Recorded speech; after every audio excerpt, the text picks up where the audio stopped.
是正常的。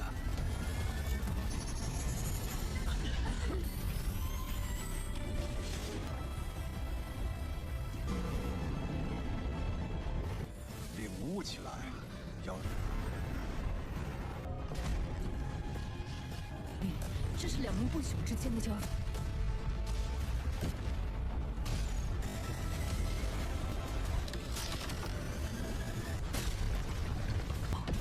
力量爆发，这是两名不朽之间的交锋。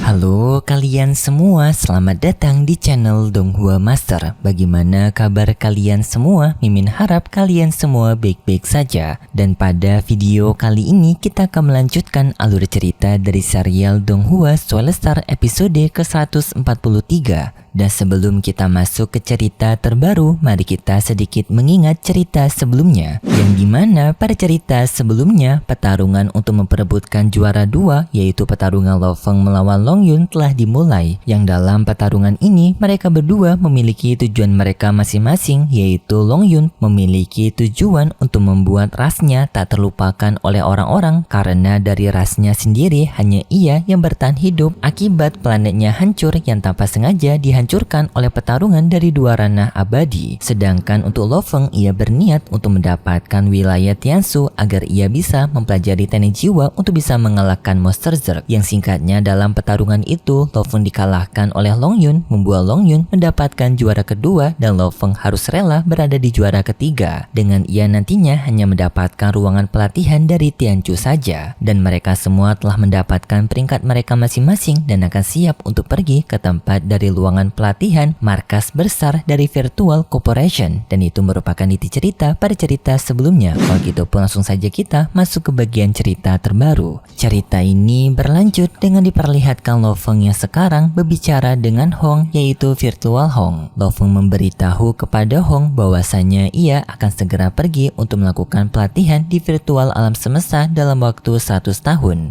Yang bagi Lo Feng juga ini merupakan kesempatan yang bagus, karena jika Lo Feng memiliki backingan dari virtual alam semesta, maka nantinya akan semakin sedikit orang juga yang akan mengganggu planet bumi. Tetapi bagi Lo Feng, hal ini masih belum cukup karena monster Zerg yang masih berada di planet bumi, sama saja bumi masih memiliki ancaman yang bisa kapan saja muncul secara tiba-tiba. Hong menenangkan kepada Lo Feng bahwasanya ia akan menjaga bumi selama Lo Feng pergi. Hong juga meminta kepada Lo Feng untuk tidak terlalu berfokus dan membebankan pikirannya sendiri mengenai urusan bumi, karena di sini Lo Feng masih memiliki mereka berdua. Tetapi Lo Feng masih menganggap 100 tahun itu merupakan waktu yang sangat panjang, bahkan manusia saja sulit untuk bisa bertahan hidup selama 100 tahun ini. Lo Feng juga merasa tidak enak harus pergi meninggalkan bumi, walaupun dirinya masih bisa bertemu dengan lain di dunia virtual alam semesta, tetapi tetap saja hal ini tidak akan memuaskan. Dan mungkin jika nantinya dirinya telah selesai menyelesaikan latihannya, mungkin sudah banyak teman-temannya Lo Feng yang sudah menutup usia. Lo Feng juga khawatir keluarga-keluarga tercintanya juga akan terpisah selama-lamanya akibat perpisahan yang lama ini. Dan sebelum Lo Feng pergi melakukan pelatihannya, Lo Feng menghabiskan waktu-waktu tersisanya bersama dengan keluarganya, terutama menemani anak-anaknya bermain.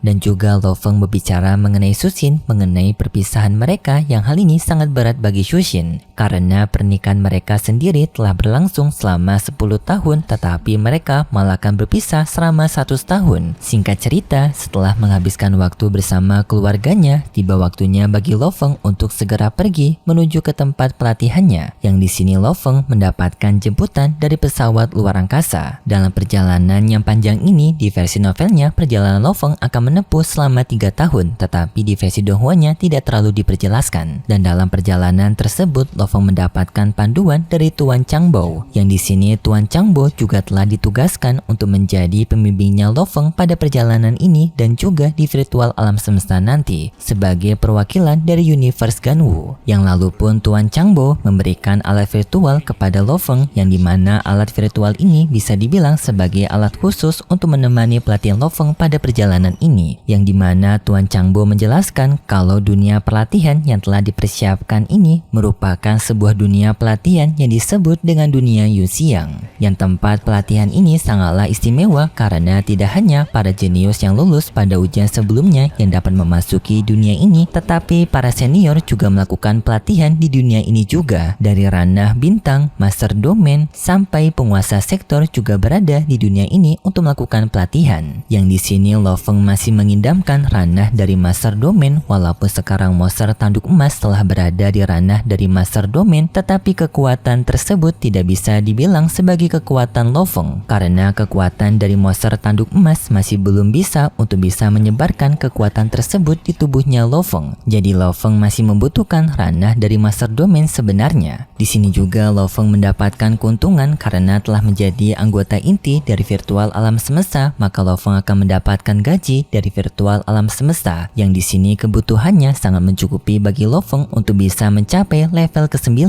Dan tidak hanya itu, Lo Feng juga mendapatkan poin yang dapat ditukarkan bagi Lo Feng nantinya untuk bisa membeli perlengkapan dan juga teknik yang ia butuhkan. Dalam perjalanan ini juga Lo Feng merasakan perjalanan ini memberikan manfaat kepada dirinya karena Lo Feng seperti bisa memahami jalannya alam semesta semakin dirinya masuk ke dalam alam semesta ini lebih dalam. Singkat cerita, perjalanan Lo Feng pun pada akhirnya telah sampai di markas besar dari Virtual Network Corporation, yang Lo Feng bisa melihat kalau markas virtual alam semesta ternyata memiliki bentuk yang sangat besar dan juga mereka memiliki sebuah teknologi yang dapat menciptakan dunia lain sebagai pelatihan. 这天体都是非常。出发。 Lalu mereka pun akan memasuki gerbang virtual alam semesta, yang di sini mereka akan memasuki gerbang dimensi untuk memasuki markas dari Virtual Network Corporation. Setelah mereka memasuki portal dimensi ini, tiba-tiba saja mereka merasakan tekanan yang sangat tidak nyaman. Master 9 Pedang menjelaskan kalau tekanan tidak nyaman ini diakibatkan karena dimensi yang bertabrakan pada portal dimensi, yang menimbulkan rasa tidak nyaman bagi orang yang memasuki dimensi ini. Yang dalam perjalanan juga mereka bisa merasakan energi hukum asal dari alam semesta yang sangat kental.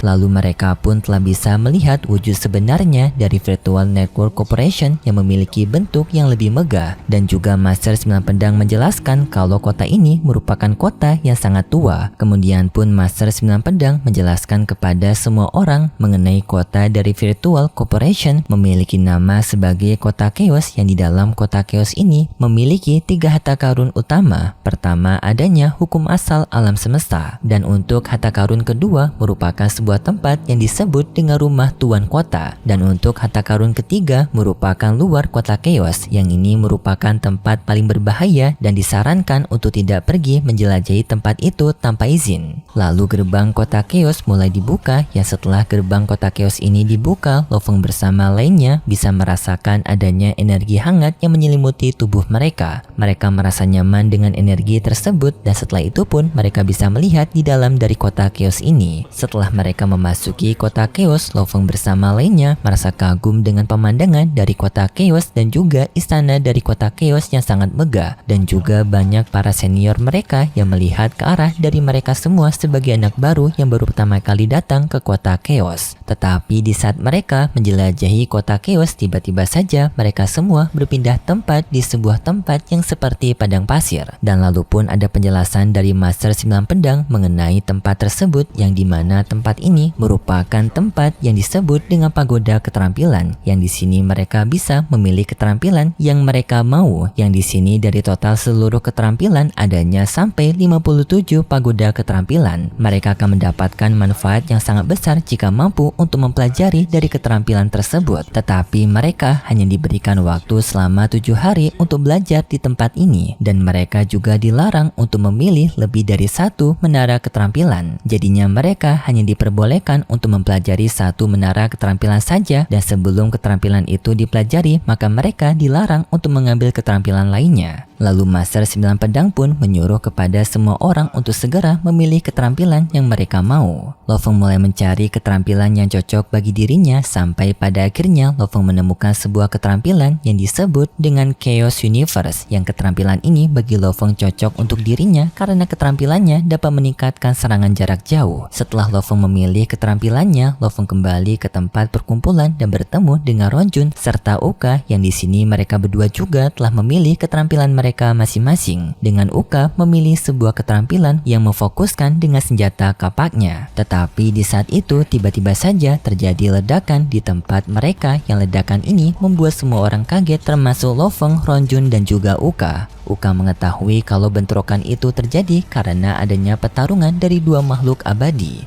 这是两名不朽之间的交锋。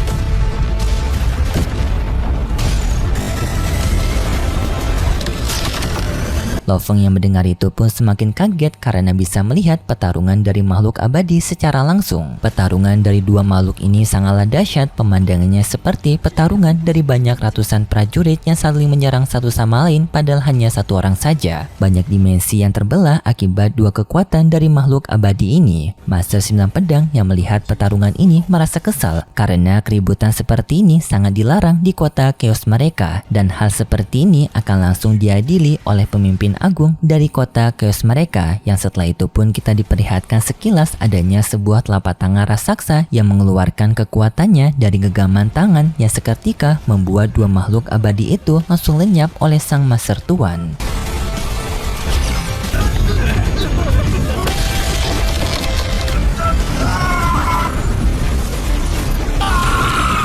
Uka bersama Ron Jun yang melihat pemandangan ini sangat kaget karena tak menyangka kalau Master Kota sangat kuat dapat menghabisi dua makhluk abadi dengan hanya satu kali serangan saja, sampai membuat makhluk abadi itu berubah menjadi debu. Babata juga bercerita kalau sepanjang dirinya mengabdi dengan Tuan Huyanbo, dirinya hanya pernah melihat satu orang kuat yang merupakan Master Alam Semesta, dan setiap Master Alam Semesta memiliki kekuatan yang sangat dahsyat, dan sepengetahuan Babata, Master Alam Semesta yang paling kuat di antara lainnya merupakan pemilik dari kota Chaos ini. Waduh, pantas saja cuy, satu serangan bisa menghancurkan dua makhluk abadi. Yang BTW, makhluk abadi sendiri sama seperti dengan Tuan Huyanbo. Ya bayangin aja Tuan Huyanbo digepek dengan satu tangan. Semua orang yang melihat ini pun sangat sadar kalau sebenarnya mereka ternyata masih belum apa-apa dibandingkan dengan alam semesta ini yang masih memiliki orang-orang kuat seperti Master Alam Semesta. Pelatihan mereka selama ini ternyata terlihat hanya seperti butiran debu setelah melihat sesosok yang kuat seperti Master Alam Semesta. Hal ini juga membuat Lo Feng teringat dengan perasaan nostalgia waktu dirinya hanya seorang manusia biasa, dan Lo Feng semakin bersemangat karena ini dapat menimbulkan semangat lamanya untuk berjuang menjadi lebih kuat lagi. Setelah itu pun Lo Feng bersama dengan lainnya dibawa oleh Master 9 Pedang menuju ke tempat pelatihan mereka yang disebut dengan pelatihan ruangan kekacauan. Lo Feng yang melihat ruangan pelatihan ini sangat kaget karena pintu gerbang dari ruangan latihan ini sangatlah besar sampai 100 meter, dan juga setiap pintu adanya penjaga dari makhluk raksasa, yang dimana di versi novelnya sendiri makhluk raksasa ini ranahnya berada di penguasa sektor. Master 9 Pedang menjelaskan kalau setiap ruangan pelatihan dari ruangan pelatihan kekacauan merupakan harta yang sangat berharga bagi ras manusia. Master 9 Pedang meminta kepada semua orang untuk menjaga baik-baik ruangan pelatihan ini dan juga mengambil manfaatnya sebanyak mungkin. Dan umur dari ruangan pelatihan ini menyimpan banyak sekali prasejarah yang telah terekam dari zaman ke zaman. Bahkan ruangan pelatihan ini sudah ada sebelum bumi ada. Babata juga membenarkan hal tersebut. Dan setelah itu pun pintu pelatihan dibuka dan berikut cerita yang akan ditampilkan untuk cerita selanjutnya. Pada episode selanjutnya kita diperlihatkan dengan Lo Feng yang akan berusaha untuk mencari jalannya sendiri agar bisa menjadi yang terkuat. Dengan di sini ia mencoba untuk mencari pemahamannya sendiri memasuki dunia pelatihan, dan juga adanya penetua yang mengatakan kepada para peserta lainnya untuk menjadi terkuat di antara dari lainnya karena nanti mereka akan mendapatkan sebuah hadiah. Dan selanjutnya Lo Feng akan melanjutkan pelatihannya dengan di sini nantinya Lo Feng akan mendapatkan teknik lagi untuk peningkatan dari harta yang senya. Yang di sini Lo Feng akan berfokus untuk bisa mempelajari harta yang senya dengan bertarung melawan boneka juga yang memiliki kemampuan dari harta Yansen. Lo Feng akan berfokus untuk mempelajari lebih dalam lagi dari harta yang senya agar bisa melakukan penyerangan jarak jauh lebih baik lagi. Dan juga kita diperlihatkan adanya sesosok dari makhluk abadi yang muncul melalui teleportasi. Serta selanjutnya lagi kita diperlihatkan dengan Lo Feng yang masih melakukan pelatihan dengan harta yang senya dan juga dari skin demonnya. Sampai pada akhirnya Lo Feng membuat janji kepada dirinya sendiri untuk bisa menjadi makhluk abadi yang paling kuat di antara dari makhluk abadi lainnya. Dan itu cerita yang nantinya akan kita lihat di minggu depan besok. Kalau gitu pun terima kasih buat kalian semua yang sudah menonton video ini sampai akhir. Jika kalian suka dengan video kali ini bisa beri like serta subscribe dan sampai jumpa di video selanjutnya. See ya!